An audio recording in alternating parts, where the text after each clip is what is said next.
결국 이재용 회장은 인도 불법 노조를 향해 분노의 발언을 쏟아내고 충격적인 선언을 해 눈길을 끌고 있다. 임금 인상을 이용해 한국을 배제로 뒤통수를 후려치고 순식간에 뜯어내려 했던 인도는 망하는 길로 접어들었다. 게다가 이런 상황이 계속되면서 인도 모디 총리는 인도 국민의 비난을 받고 있으며 취임 이후 최악의 언론의 혹평을 받고 있다. 이재용 회장은 분노의 발언 외에도 불법 파업으로 인한 피해와 지금까지 인도 내 삼성 사업부에서 일어난 최악의 만행을 거론했다. 이어 수조 원 규모의 손해배상 청구 계획도 언급해 인도 사회를 불안하게 만들었다. 현재 인도에서 벌어지고 있는 초특급 사건을 자세히 살펴보자.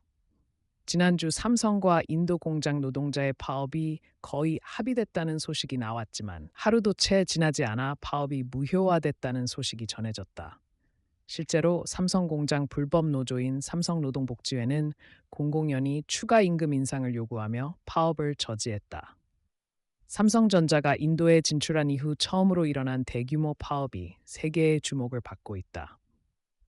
타밀나두주 첸나이 인근의 삼성 공장에서 파업이 시작될 당시 정규직 근로자 1,700명 중 1,000명이 참여했지만 지금은 1,500명 이상이 파업에 참여하면서 규모가 크게 늘었다. 이로 인해 생산이 절반 가까이 중단됐고 피해도 상당하다고 한다. 현재 불법 노조들은 임금 인상률이 낮고 근무 환경이 열악하며 회사가 노조 결성을 거부해 파업을 하게 됐다고 주장하고 있다. 인도 노동자들은 법원의 검토도 받지 않은 채 삼성노동복지회를 설립하고 대규모 불법 시위를 이어가고 있다. 이는 모든 노동자들이 아무런 허가 없이 거리로 나와 갑자기 파업을 시작했다는 것을 의미한다. 삼성은 이들의 행동에 매우 당혹스러워하고 있으며 이는 전혀 공정한 타협이라고 볼 수 없다. 아마도 그래서 인정하지 않는 것 같다. 첫째, 이번 파업이 정치적 동기에 의해 영향을 받고 있다는 의혹이 있다. 가장 큰 문제는 삼성의 인도 불법 파업이 인도 최대 노조 중 하나인 인도 노동조합센터와 연합하고 있다는 것이다. 인도에서 가장 영향력 있는 극좌 정당의 지원을 받고 있기 때문이다. 660만 명의 조합원을 거느린 이 노조는 현대자동차 등 자동차 분야를 중심으로 무차별적인 임금 인상과 세습 고용에 대한 각종 인센티브 등 불합리한 조치를 요구해 왔다.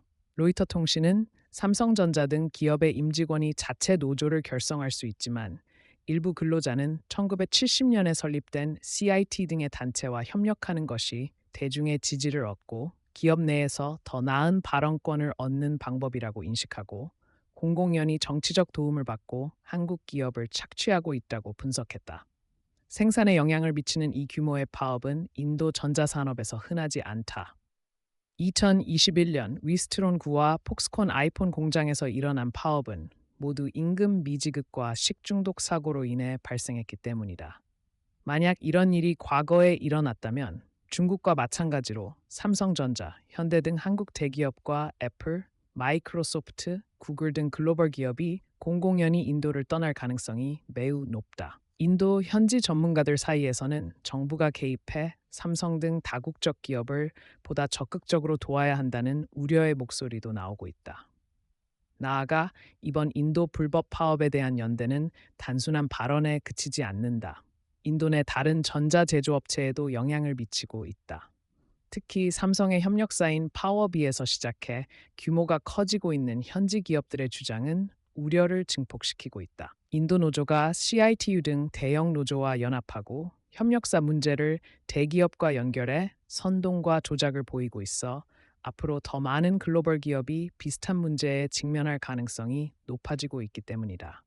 즉, 삼성전자에서 시작된 현재의 파업이 점점 더 커지고 있으며 애플, 구글 등 미국 기업으로 확산되고 있다는 것이다. 그 중에서도 현재 인도에서 가장 큰 제조 공장인 애플 아이폰 공장에서도 같은 일이 벌어질 것이라는 소식이 전해지고 있다. 상황이 심각해지자 모디 총리가 이끄는 중앙정부는 파업 중단을 간절히 호소하고 있으며 산업부 장관인 라자도 파업 중단을 위해 이는 상당수의 인력을 모집해 행령했기 때문이다. 이들은 삼성전자 메모리 반도체 핵심 기술을 훔쳐 산업기술보호법과 부정경쟁방지법을 위반한 혐의를 받고 있다. 이들이 유출한 기술은 18나노, 20나노 공정 개발과 관련이 있으며 수사 당국에 따르면 경제적 가치는 4조 3천억 원에 이른다. 삼성전자는 인도와 중국의 산업의 경제적 가치인 4조 3천억 원에 해당하는 손해배상을 청구할 계획이다. 이에 인도 현지 언론과 전문가들은 이 문제가 국제법원에 제소된다면 삼성전자가 제기한 관련 상황을 전부 보상하지는 않겠지만 인도에 큰 타격을 입힐 가능성이 높다고 전했다. 실제로 자본적 손해배상 문제가 아니라 관련 국제법상 산업 스파이 문제가 표면화되면 인도는 예전 중국처럼 미국의 대형 기업들이 점차 철수할 가능성이 크고, 이는 모디 총리의 보호주의적 메이드 인 인디아 정책에 큰 타격을 줄 가능성이 매우 높습니다. 그러는 사이 인도 정부는 점점 더 공포에 질려 삼성전자 사태를 수습하려 하고 있습니다. 인도 모디 총리도 불법 노조 파업에 강경한 입장을 취할 것입니다. 이들은 이재용 회장을 향해 반기를 끼며 자신들의 행동이 완전히 부당하다고 말하고 이번 시위로 인한 삼성전자의 손실을 일부 지원하겠다고 말하고 있습니다. 하지만 이미 해고 통보와 사업 철수를 고려하고 있는 삼성에게는 큰 전환점이 되지 않을 것으로 예상됩니다. 삼성이 빨리 정신을 차리고 인도에서 철수하고 한국에서 더 나은 제품을 생산해 다시 최고의 기업으로 우뚝 서기를 바랍니다. 이는 복음의 문제였습니다. 구독, 좋아요, 알림 설정 부탁드립니다. 시청해주셔서 감사합니다.